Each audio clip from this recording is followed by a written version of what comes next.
But any questions if you have for the meantime, and for the last, whatever material we covered, I'd be glad to discuss. Before I start through today's, so today the agenda is two. One of the important questions of trade liberalization was the effect of trade on productivity. Productivity is one of the important things. As trade economists, we don't look at profits. The profits, one of the major firm performance, if you look at any other literatures, let's say finance, they will look up whether profits of firms have gone up or not. In international trade and development, they don't look at profits at all. The major reason being the profits are very endogenous because it depends on, especially in developing countries, the profits are sometimes misreported.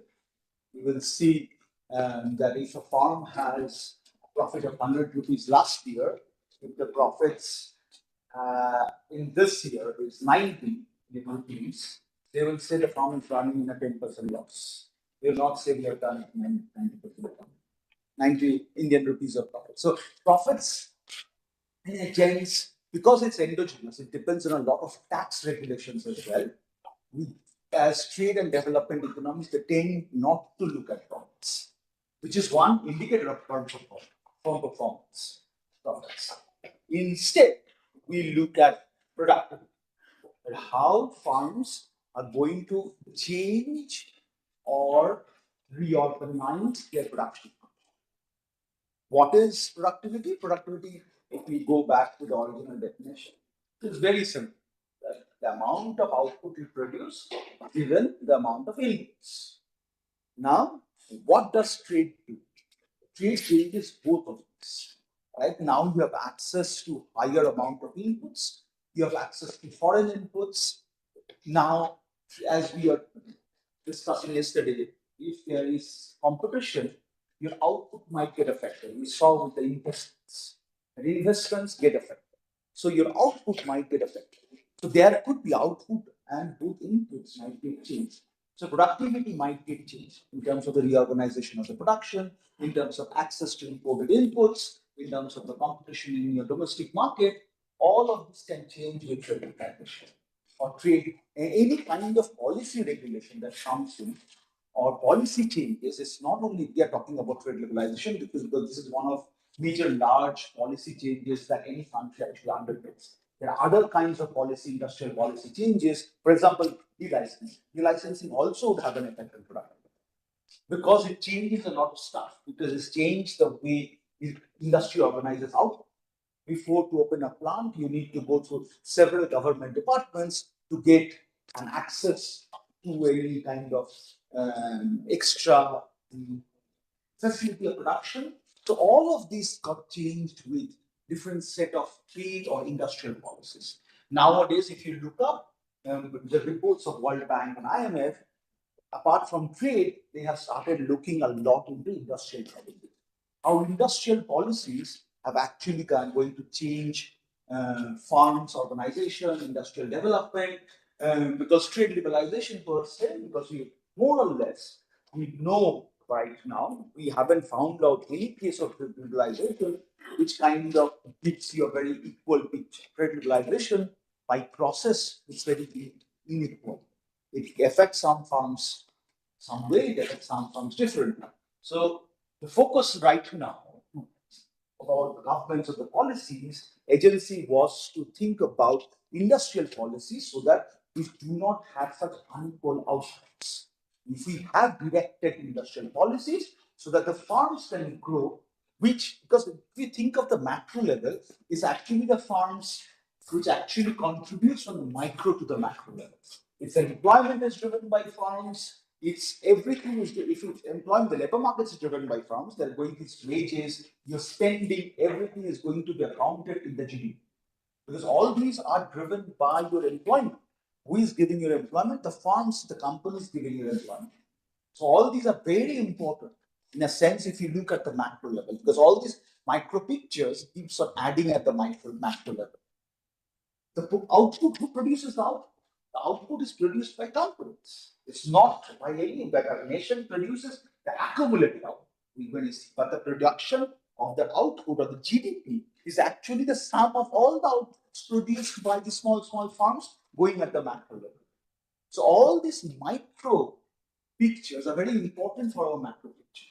So that's why nowadays, if you look up, there are a lot of emphasis on industrial policies to kind of undertake very well designed industrial policies so that we can have an overall, because as we know that inequality, especially within any country. So one of the main features that is coming out in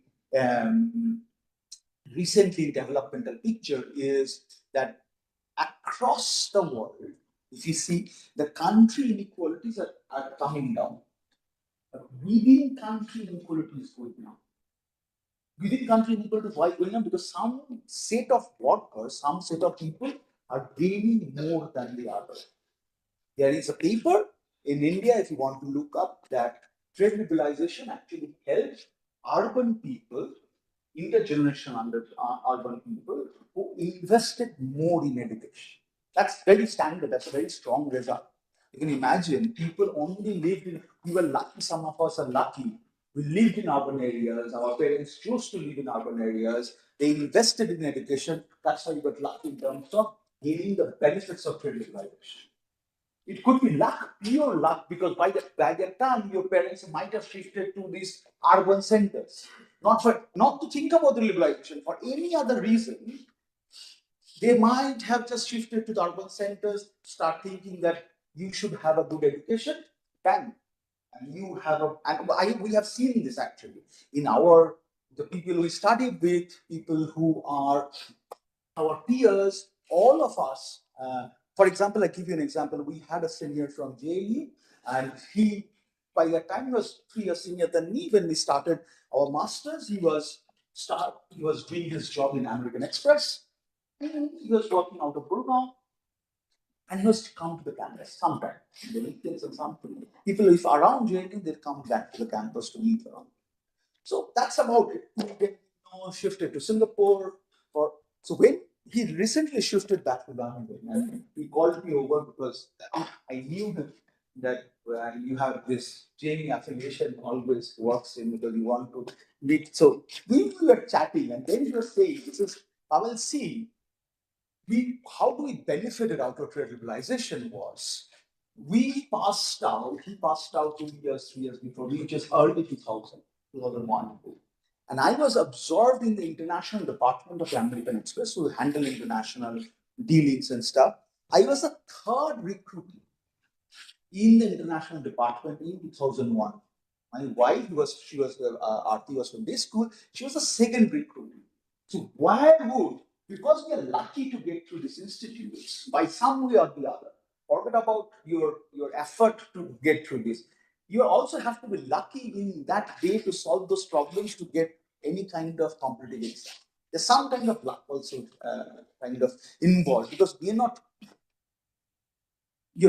click in order to solve it. So you're saying that because of this happened, and we are the early ones, we kind of had the major benefits, because where do these MNCs would go? They would go to the top institutes to pick up people. They would either go to the IITs, they either go to the IIMs, or either go to this school, JNU, ISR. That's about it. And because we're lucky to get to these institutes, we kind of had this effect of trade liberalization really seen. The services economy was opened up. If you know, after trade liberalization, a part of it was GATS, General Agreement Trade and Services, where we had a huge banking liberalization. Foreign banks started coming in, as well as domestic banks, private banks. What I mean is, given license to open up a lot of branches. So that also increased a lot of employment and stuff. So if you are an urban educated person, you gain the effect of trade liberalization. So there was, and this is unequal, right? How many people are lives in urban areas and having education in the good institutes? Not many. If you actually see the proportion, it's not even, the urban people might be more, good education would be 5% of the total population. I'm exaggerating, it may be less as well. So the gains of trade liberalization are unequal in a sense. So here, what we point be, let's see what happens to the productivity of the farms, because this is where, and you'll see some farms have gained, some farms are not. So before going to productivity, there is a huge literature on trade liberalization across the world. People have looked, the first one is people have started looking at productivity, and this is the India paper actually. If you want, this is an India paper. This is the paper on EU farms. What happens to use? There is paper on markups. People have looked up across different countries what happens to markups of the farms, because competition drives markups down. We call it pro-competitive. When there is competition, farms tend to drop their markups. I don't, because price is going to change. If I am being flooded in markets where low price, no one is going to buy our product. What happens? There are two ways to change the price, because price you can divide into marginal cost and markups. It's easier to drop the markups rather than change the marginal cost, because marginal cost to change, you have to change the entire process of production. It's easier to drop the markups. Then you have prices. I have paper now on Indian prices and markups, but with Chinese competition, not in trade liberalization. We show that this is the paper. We show that because of Chinese competition, with Chinese imports, Indian farms dropped their markups and prices. So we now, as consumer, we benefited because we get goods now at lower prices. There is innovation as well. This is European farms, this is American farms. There is quality upgrading. A lot of literature is on quality upgrading. There is physical investments. These are all for the US.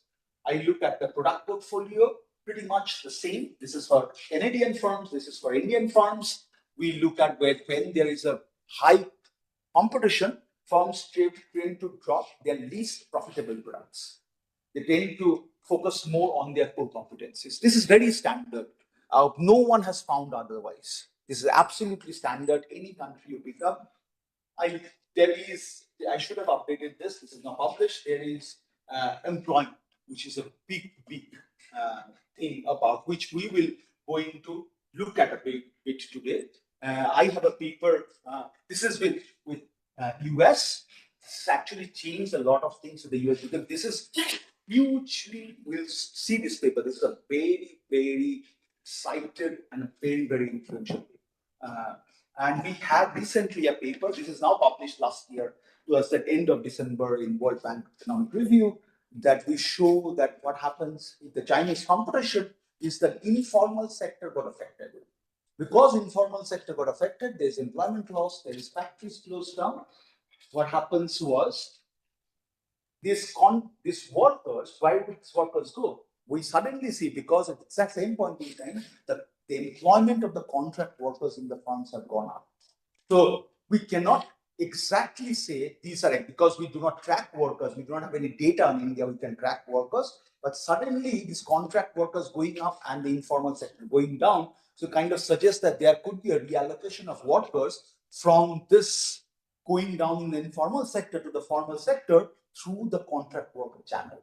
Because now the contract worker is easy for the formal sector farms, because now you do not have to give them regular contracts. You can give them 3-year contracts. You do not pay them exactly what the benefits are for, like the regular workers. You can give them health services, but not the PA for the gratuity, everything, because it's for 3 years. It's a low cost employment. So what we show that the farms have actually started dropping regular workers, increasing more contract workers, because there's a competition, and because they're producing goods at lower cost, because wages is going down. We show average wage go down, and prices the firms charge is actually going down, because your labor input in the cost of production is going down to the contract worker channel. So there is a formalization a bit, but you can think of the overall general equilibrium scenario. It's not good, because you are not giving workers exactly the right what they would like to have. Yes. You said contractual work is going up. Contractual work, yes. And informalization is kind of going down. Going down, we found during that time, the first 5-6 years. So our data is from 95 to 2007 because the China shock hit actually in 2001 when China signed the WTO agreement, right? So we saw before this first 5 years what has happened. Basically, my question is related to any specific industry or you are talking about The manufacturing sector. The manufacturing sector. The manufacturing sector. We do not specifically divide into several industries. I don't remember also if we divide. I don't think we divide into several industries.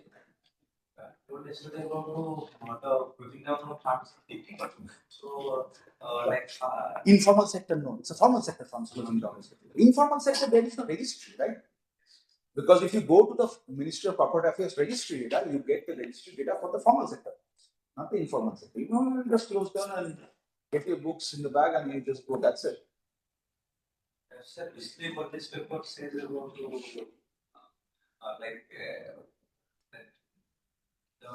if the labor regulation in the state is higher than the implement is less. Yes. So also, yes, exactly. So this is also, so we have a cut. So it's a good point. We have a cut. We also see what happens in states which have, because we have an interesting thing about labor regulations. And you know, there we have pro-worker and pro-employer regulations. So sometime back in 2004, obviously it's debatable. Tim Besley and Robin Burgess of LSE, both of them codified all our industrial dispute acts from 1948 till 1991 and coded the regulations as -1 +1 0 if you're neutral, if you're pro-worker, if you're pro-employer. And we've also used this cut to see this loss of employment or increase of contract workers is higher in states with pro-worker regulations. Yes. You said you were talking about the contractual work is increasing. So is it like in contracting or out contracting? Out contracting, whether the firms are asking the workers to come into the factories and work, or they are just contracting out the work. Very good point. Very good point. Very good. Kind of contractual work is it? Very good point. I should have added the other paper of mine. So yes, so this paper talks about in contract because the ASI data talks about in contract. So I have other paper and another paper. I should have added this with outsourcing. Outsourcing. So again, Prowess is very good in this case. Prowess gives you outsourcing data at the firm level of outsourcing manufacturing jobs to the informal sector. So we actually found that states, because of Chinese competition, when we have further trade liberalization and a lot of inputs are coming in, firms are increasing their outsourcing to the informal sector. So a part of the informal sector is also growing. So you can see at the same point in time, two different kinds of effects are working. One way, Chinese competition is also closing a bit of market, but other way, formal sector firms are outsourcing more to the informal sector. Which states? The states which have strong labor laws. Why? Because they cannot hire and fire workers.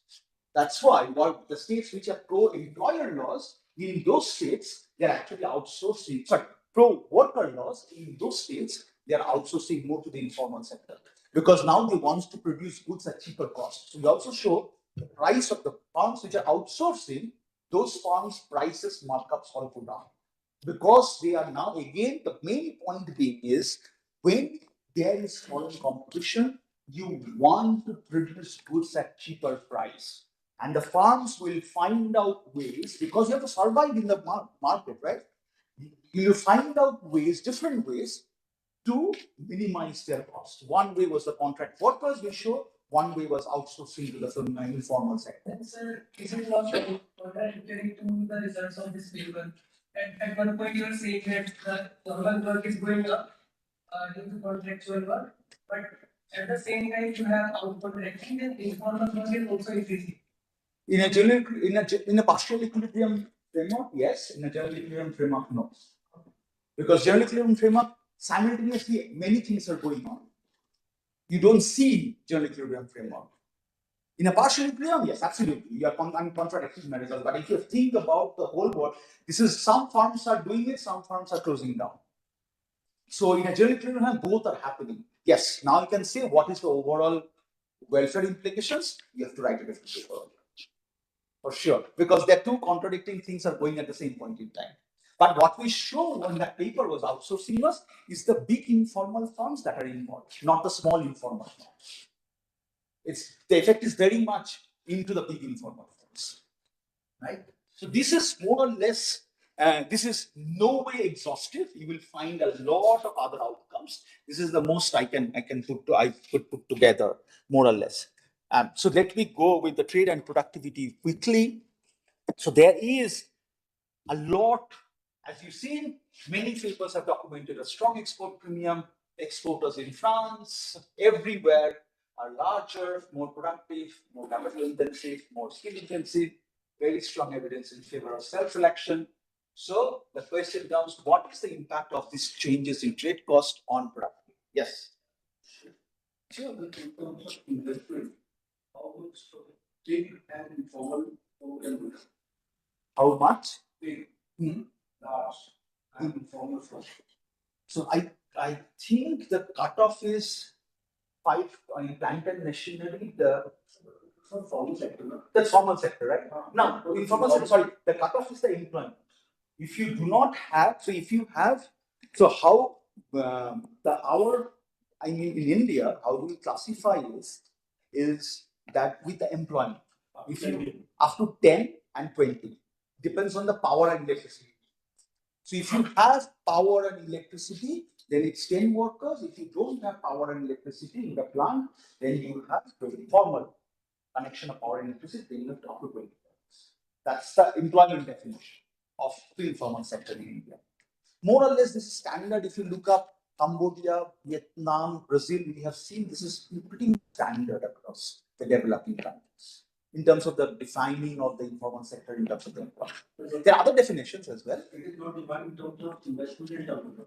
I don't think informal sector in terms of investment. I don't think so, because it's very difficult to kind of gauge what's investments in there. And because that act which defines it, it defines in terms of employment, not the investments.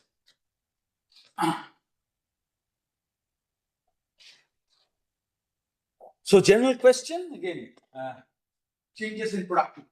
Why productivity is important? Because of all this. Thus, because productivity goes directly to growth. Farms grow, farms revenue grow, farms output grow, GDP grows. So openness, does growth affect openness or openness impacts growth? We don't know. That's why we use this trade liberalization and stuff to kind of quasi-natural experiments to kind of pin down the causality. That also growth, when we grow, we kind of tend to open more. That also you will see during the 2000s, after 2007, 8, 10 onwards, we are more open than before. Now we have started a lot of FTAs. We have started writing different kinds of FDI. In 2011, FDI in retail sector was 100%, in multi-brand retail, single brand retail was 100%, in multi-brand it was 51%. So we started opening more because we are growing more, right? But in the first 1990s, it was mainly the openness which kind of impacted our growth. It also informs policies to seeking to import growth through either exporting or importing. We don't know, because when you open, simultaneously both going on. Exporting going up, importing going up. So which is the channels? What are the channels through which all this? Because all this very much depends on the productivity of farms. If the productivity goes up, the farms tend to invest more, tend to employ more, because their output is going up. Because productivity, that's why it's very important to understand. So that's why the trade economists, the development economists, when during the 1990s, what happened, a lot of countries around Asia and Latin America started opening up. So if you see a lot of papers during early 1990s or late 1990s, early 2000s, tend to focus on India, a lot of other countries in Asia, in Latin America, because they opened up to the world economy. There's a series of events that happen, and they're trying to measure this openness on several other channels. But many problems with productivity, right? Often only when we used to talk about labor productivity was the value added divided by per worker, it only reflect differences in capital intensity between exporters and non-exporters. Standard usual productivity used to be solo recipe. What you used to do is used to simply estimate a production function with labor and capital, and then the error term was what productivity estimate. The estimated term. Yes. So, like in solo productivity, we have this measurement of capital. Like that can prevent under difficulty. Exactly. Exactly. So that's the next point. Productivity can be correlated with a lot of other farming variables, financial health, everything. A lot of things are going on, but and not much informative, of course, RGT. So we don't know how things, all these farm level variables interact with each other, right? If a farm becomes more capital intensive, then the labor kite would go down. If a farm becomes the other way, more labor intensive. So these are all very related variables. So we don't know how they are biased in some ways or the other. That's why this method came up, Olley-Pakes. Why we don't use the labor productivity? What is its problem? The labor productivity problem is the capital intensity. Capital intensity is very much related to if you have more capital, if the labor uses more capital, then you are anyway you are more productive than the others. It depends on the amount of capital that is being used. In labor productivity can go up because I have better machines than you, your farm, I can be more productive. Given that we are exactly the same scale, exactly doing the same stuff, it's just a better machine in my company. Maybe I'm producing shoes, you are producing shoes. It's just a better machine in my company, let me produce more shoes in a day rather than you. That's about it. And that my productivity would go up. That doesn't say productivity has gone up actually. Is the capital intensity make the labor productivity going up, right? Not the labor productivity per se. So it deals with dynamics and selection. So it is a method about production function allowing for the endogeneity of some inputs. It also talks about selection, exit, because a lot of farms exit the market. Your productivity could, going up of your productivity could also be simply mechanical. There's something happened. There are, let's say, 10 farms, okay, in an economy producing something. There is an average productivity of the 10 farms. Now, some regulation happened, 5 farms went out of the market, exit the market. 5 firms left. Thinking about average productivity didn't change, the overall productivity. Your productivity per farm has will automatically change, mechanically will change, because now we are dividing by less number. Total productivity, let's say it's 100, it was 10 before, is the unit is 10, then 5 farms completely exit the market, there are 5, they're now dividing 100 by 5. Productivity remains the same, but your average productivity has completely gone up by 220, double, but you have changed anything. So you have to account for the exit as well, right? Because all these are very much interrelated and unobserved permanent differences across farms, which is actually fixed effects. The control for fixed effects. So the main limitation of their or requirement of their method was this monotonic relationship between a farm level decision variable, which they use in investments, and the unobserved farm level state variable, which is productivity. So exit, I can imagine, also is conditioned on unobserved productivity. So the OP method or the Olley-Pakes method is also useful if you have one or two of these problems, but somewhat more robust than any other techniques in this past. It has also problems. What they try to solve is with two. They used standard fixed effects with an with an instrument, and they conditioned for exit. Now there are problems with this as well. I will come to those problems. So what they used was they used this telecommunication industry in US as an example. There was a major restructuring. You can see we were discussing this yesterday. In regulations, re-regulation and breakup of Bell Laboratories monopoly. We were discussing this yesterday, and they have actually utilized this. That when Bell Laboratories were divided because of they were doing monopoly, how they have affected the overall industrial structure. They use this experiment actually.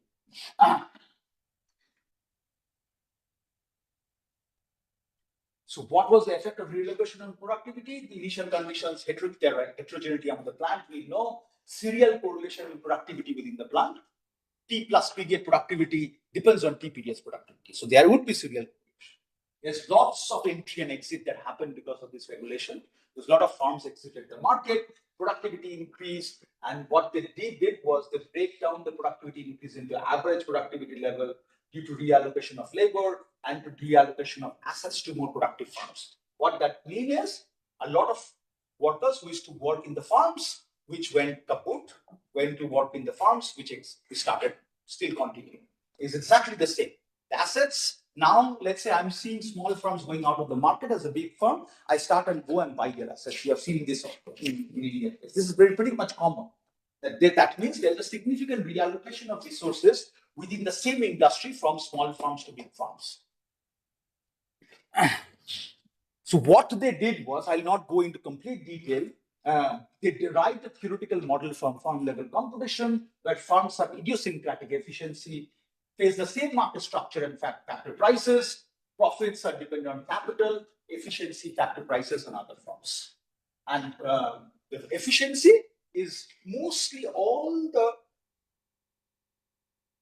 methods which use productivity uses this exogenous markup process. More or less, first order markup process that it continuously generates by itself over the time.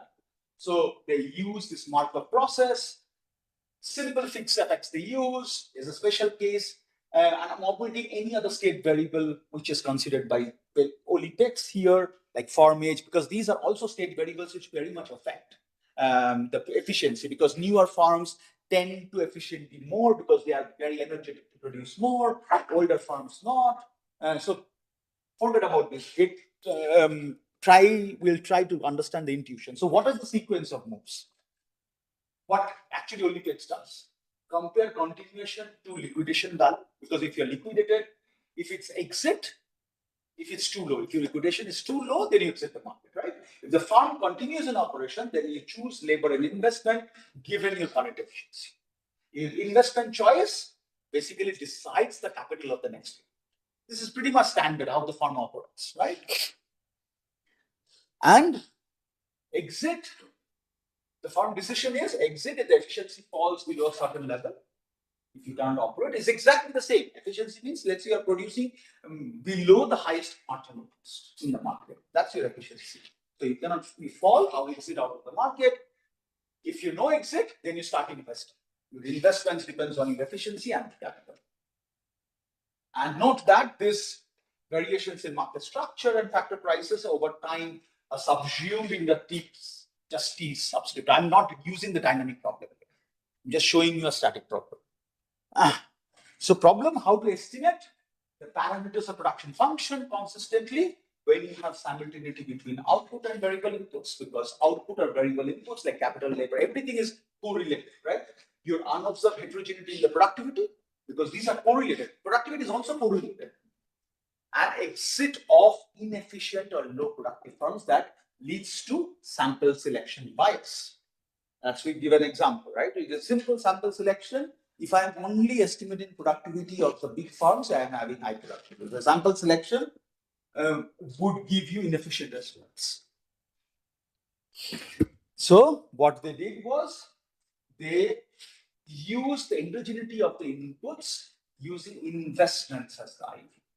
They use investments of the farm and they consider in there, as so when you estimate Olley-Pakes, they have standard. So if you go to Stata, if you want to estimate, they have standard commands in Stata. You do not have to run anything. Before used to, Stata have done this. So you just have to provide these variables. You have to provide investments, you have to provide labor, you have to provide capital. The problem with Indian case is the exit. You don't know they're exiting the market or exiting the sample. Because some farms lie dormant. So you really don't know they're exiting the sample or not, exiting the market or not. That's one of the problems. And they use standard fixed effects methods. So that's why unobserved permanent differences across farms. Problem, the other problem comes with not all data sets gives you investments. That's another problem. That's why the next method comes in, which is the Levinshon-Petrin. Levinshon-Petrin is a semi-parametric technique, which also based on dynamic. Both of these are dynamic profit maximization problem. I'm showing you the static one. Dynamic profit maximization problem in which the firm, if it decides to remain in the market, must choose the level of labor and they use intermediate inputs at a time. So they basically what they do is they consider more that the user's firm's expenditure on raw material inputs to correct for the simultaneity in the firm's production function. Because the investments data is not always available consistently for firms, and also in firms doesn't do investment every year. That's a big problem. You do not invest, any firm doesn't invest every year. So that's why they substituted this with expenditure on raw material, which is you will be doing it every year. Because you are producing every year, you will be spending on raw materials every year. And controls part of this error correlated with the inputs to ensure that the variation inputs related to the productivity level will be eliminated. So what happens is, because this one is also correlated with part of this error of this is correlated with the inputs, that will be eliminated because raw material inputs, investments were much more correlated in their, what they show was investments were much more correlated with the capital structure of a firm, how they do capital structure. Expenditure on raw material inputs is correlated with the capital, but also correlated with the labor as well, with partial correlation with the labor. So part of the productivity variation in inputs will be controlled for when we use the error term, part of the error term with the inputs. So the demand function for intermediate inputs is a monotonic function in a firm's productivity for all relevant levels of capital. Then raw materials serve, this is their argument, then raw materials can serve as a valid proxy. This is very standard. You start with a simple production function. You take log. All this y is the output, log of output. This is labor. This is capital. This is intermediate inputs. This is your A or the efficiency. They solve this problem. You can write this equation like this. You can take Q or the raw materials there. So y minus. So basically, we're discussing different. Sales minus raw material is your value added. So left hand side is your value logarithm of value added, which is the firm level TST measure and is observable, unobservable to the econometrician. We do not, as an econometrician, when you're estimating this, you do not observe this. Now the problem is if you estimate this with OLS, it leads to bias coefficients. So this is not evaluated. This is in log form, right? This is log form. Log sales minus log of raw materials. It will be log VA. If we remove the, so it will be sales upon log sales upon raw material, the square of theta cube. Yeah, absolutely. That is not evaluated. That is not that is value added. Sales minus raw materials is value added. But not in a log sense. Log It is transforming the function. but theoretically the idea is the same. Theoretically, I can say, but again, if we convert it, just remove the logs now. Oh yes, yes. I have written in just for simplifying this. So again, this is a transformation. Yeah, absolutely, yes. Just to when you're doing it, you're actually taking the minus and then log. Yes, absolutely. Thank you. Yes. For each firm, so what happens? For example, what happens if more productive firms are the ones which are more capital intensive? OLS on the above equation will lead to a downward bias on your capital inputs, estimate of capital inputs, and upward bias on the remaining coefficients. On the other hand, a standard fixed effects estimator will ignore this time varying shocks to productivity. As a result, you obtain consistent estimates of input coefficients in the equations to use that. So LPs are semi-parametric. They do not think about any well-defined function between the outputs and the inputs. That kind of helps to weed out this downward and the upward bias. That's why semi-parametric is also in Levinshon-Petrin. There is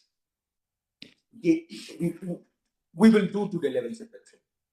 And I'll show you how to estimate Levinshon-Petrin and effect of trade liberalization on productivity. That would be one of our exercises in the tutorial part, right? So let me finish this and then, so this is pretty standard. So highlight of this approach is its ability to account for the simultaneity problem. Again, input choices and productivity, because both are simultaneously changing.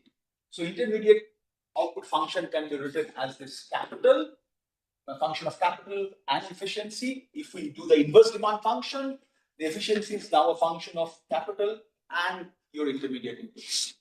So intermediate inputs, this allows to proxy for this unobservable productivity variable in the value-added equation with a function of capital and proxy for intermediate inputs. LP, by define, or Levinshon-Petrin, uses power, fuel, and electricity expenditure at the firm level as a choice for intermediate input. And this is a true estimate for the coefficient of the labor. Pretty much, this also follows a first order Markov process.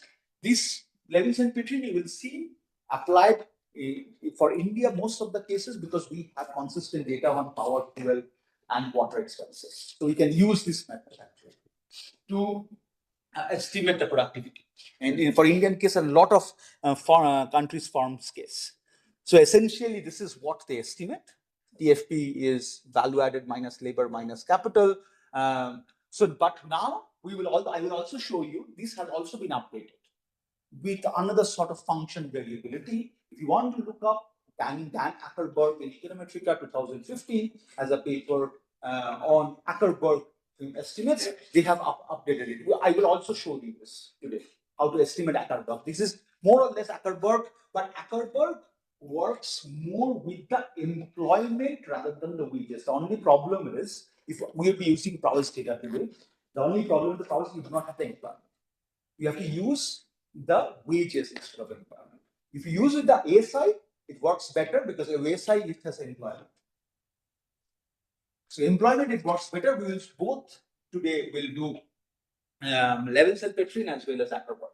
It's very standard, and then we'll see whether, even though update of the polynomial function, basically the update of polynomial function, how to estimate this. That's the more or less the method is similar. Is the polynomial function that is getting updated, whether results change or not much. So the polynomial function in GIAN and Levinshon-Petrin is different. It's different. Ackerberg and Levinshon-Petrin is different. Yes, that's why he got paper published in Econometrica. Very quickly, what are the mechanisms? Why productivity changes? Productivity changes we know. Why would productivity change? Right? There should be economic intuition behind this. There is when you have trade liberalization is affecting something through which productivity gets affected. There's a middle channel behind this. Trade is here, productivity is here. Something is happening here through which actually trade is changing the productivity, right? What is happening? So more or less the literature have found out these 6 mechanisms. One is that these 2 we saw yesterday. There's a self-selection effect. There's a learning by exporting effect, more or less. This is less evidence. This is more evidence, but this is for the Slovenian case. If you want to look up learning by exporting, this is for the Slovenian firms. And Johannes von Brisboe, who is in TU Leuven, he found out for, I guess, some Latin American firms. I'm pretty much sure Johannes also had a GIE paper on this, but this is less evidence. Self-selection has a lot of evidence. So this is more or less we saw yesterday. So intersectoral allocation is one. What do I mean by intersectoral reallocation? Intersectoral reallocation is basically reallocation of resources that we just saw in terms of the land. One, resources flow because of trade liberalization, competition. Some firms die out, some firms changes their production function, some firms want to downsize, some firms would close. There would be intersectoral reallocation of resources. Resources flow from, there are 2 states of resources. Now we think about intersectoral reallocation. There could be 2. One, is between sectors.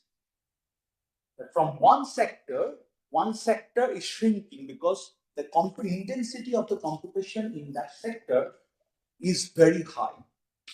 For example, let's say the toy industry in India, they got almost demolished by the Chinese imports.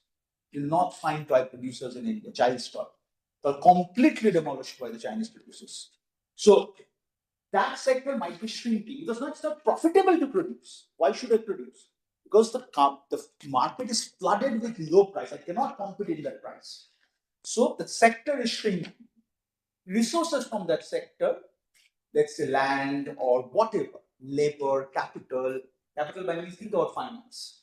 Bank who was supporting those now have an extra amount of money, they are not supporting those. That amount of money can go to the latter sector which are doing better, for example, or textile sector which are doing better. So there is between sector reallocation of resources from one sector to other because one sector got impacted more than the other sector.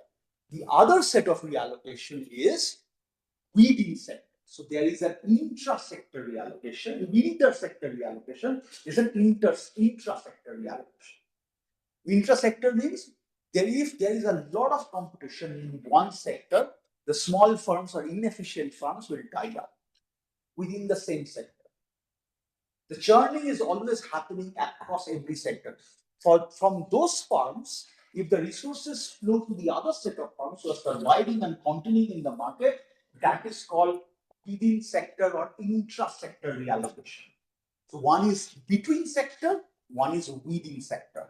So between sector is called inter-sector, and the other one is intra-sector reallocation of resources. Sir, do we know anything specific about inter-sector reallocation of resources, specifically with respect to labor? With labor, because we do not track, the problem is we do not track labor. Sir, I was reading one case study. We do, in a sense that overall you can understood that overall how it's going, but we cannot know labor by labor. Go ahead, please. So, sir, I was reading a case study on the industrial sector of Ahmedabad. That has been closed down after the trade decentralization cost. So what happened is majority of the workers who were working in the textile business have been thrown out to the bazaar economy, and they have not got job opportunities anywhere else in other sectors. That's why I'm asking like. So in a case study, it's possible. But overall manufacturing sector is impossible almost without a consistent data set by the government agency who is tracking the labor. Otherwise it's very impossible. Like you can study one. We don't collect the data. We don't collect the data. Labor markets data in India is horrible. Horrible. We don't have consistent good data sets in labor market to understand actually labor market changes. We struggle understanding labor market changes because we do not have consistent data. Not at every level. Like if we will come to the gender, we will see. Like gender, we have ASI data, but we only have employment, we have wages, we don't know by managerial workers. We want to know much more detail. We want to know by managerial workers how. So I'm working on a Chilean data set now. To give you an example how data set can be important. I'm working on a Chilean data set now. For every firm, I know from CEO to the outsourced workers gender composition, like at 7 different levels. CEO, owner, CEO, skilled workers, unskilled workers, commission workers, services workers, administrative workers. For these 7 different levels, I know the gender composition of employment. So we need this kind of data sets to understand how the composition of changes is happening. Because otherwise, how can we take policy, like dedicated policy changes to identify where the gaps are? If I don't know if there is a problem in the blue collar workers or white collar workers or admin workers, how do I take the policy to actually direct it towards them? We have an overall scenario. Then we kind of infer from that overall scenario to actually have informed policy discussions or informed policy debates, policy undertakings. You need much more rigorous empirical evidence right at the micro level. Otherwise, it's very difficult to have directed policies, right? To cater the problems of that sector. That's the problem. Like we do not exist, we do not have employer-employee data. Like we do not know. For example, I give you an example how data can be detailed. This is another level, Danish data. So there is a paper by a girl from I guess it's UCL from University College London 2 years back. Her PhD thesis, one of the papers, which we call it job market paper. One of the papers was showed she this mind-boggling. She kind of showed that in Denmark, this is with the Danish data, in Denmark, male managers' preferences of hiring of women workers changes when his firstborn is a girl. So you can imagine how the data tracks every individual of that kind. I know how my hiring decisions are and when my child was born. So this is the extent of data sets we see. Now we would really lack behind, especially the labor markets. Labor markets, we need really detailed data. We had this employment, unemployment survey, now we have replaced it with the PLS. We still have, but it's not really a panel. We need a consistent panel set of farms to data set to understand. Because the problem is the repeated cross-section is, because these are all repeated cross-section. Repeated cross-section is, if I have 100 farms, this 1 to 100, next year this 100 may not be included, another 100 may be included. We want to understand within farm changes happening. That's the standard problem. Labor markets issue. I really would love to do more because the problem is on Indian labor markets, but the problem is data constraint is a big challenge here. And nowadays, if you want to publish in very good journals, you need they want detailed micro data set. And that's because they want to know what happens within farms. Because otherwise, the problem is what? The problem is basically it's very difficult to pin down the. That's what is the mechanism is what that's if we do not know within farm, then we don't know how the mechanism works. That's the economic intuition is not very difficult to obtain. That's the challenge with the labor market, especially the labor markets in Indian case. We wish we come out with better data sets. We wish we come out with better data sets. Anyways, like to quickly finish this. Those who are doing the statistics, like in FSS, they don't have economists, or they have. They do have, I guess. Mostly should have economists. But they are not. But you have to be collecting data is very standard. So we never, because yes, I can see the problem is informal sector is a big problem because it kind of employs 80% of our employment, the overall employment, which is 80% of our farms. More or less, 20% of a small set produces 80% of the output, but employs 20% of the people. 20%, 80% of the farms employs 80%, but produces 20% of the output. I can imagine, but even in the formal sector, there is not consistent in a sense. We need more gender information. We need more wages information, average, because otherwise. We know all wages are becoming stagnant. India, with the inflation, if you're counting, especially the non-managerial wages or the production worker wages, these are becoming very stagnant. So we need to understand more on this. We need very consistent wage data, which we don't have, right? That's a big challenge. The other two, one was the intersectoral allocation, reallocation we're talking about. The other three was, one of the big was technology upgrade. Farms, when you have trade liberalization process, you have access to higher quality inputs. When you have access to higher quality inputs, you tend to invest in technologies, better machines to produce better technologies, use of better technologies in your farm, and there could be technology upgrading. And if you upgrade your technology, it feeds back to the product.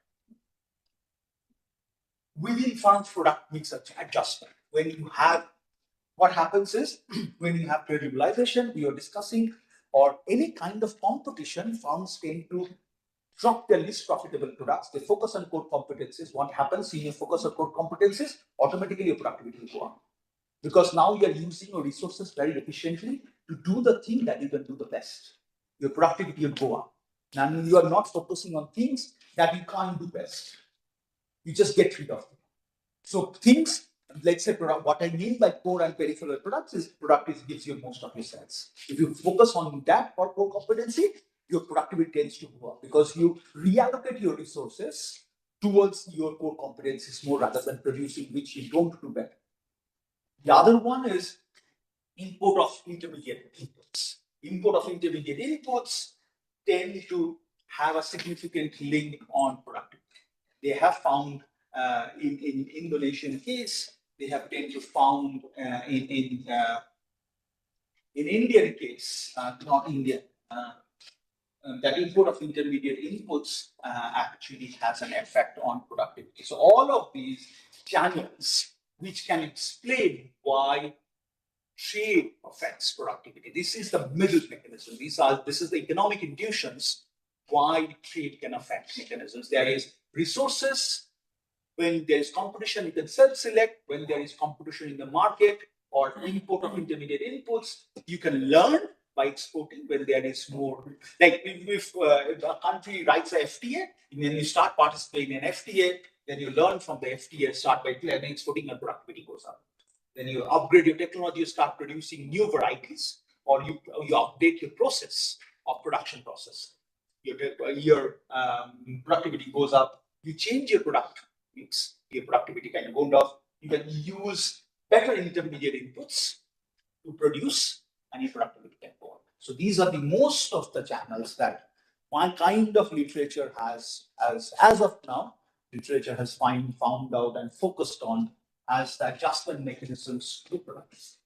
So this is all. There are more slides on. So what I've done is I have put bits and pieces of the important papers of each of this. When you go through the slides, you can see the main tables of this. I'm not going through this. It's not needed. You can actually see. I've just highlighted the question of the paper and the main table. So you can see what is the result given the main one, right? Thank you. Let's have a break. Like we have break now. Right? Yes. I am feeding onto your breaks a bit, not being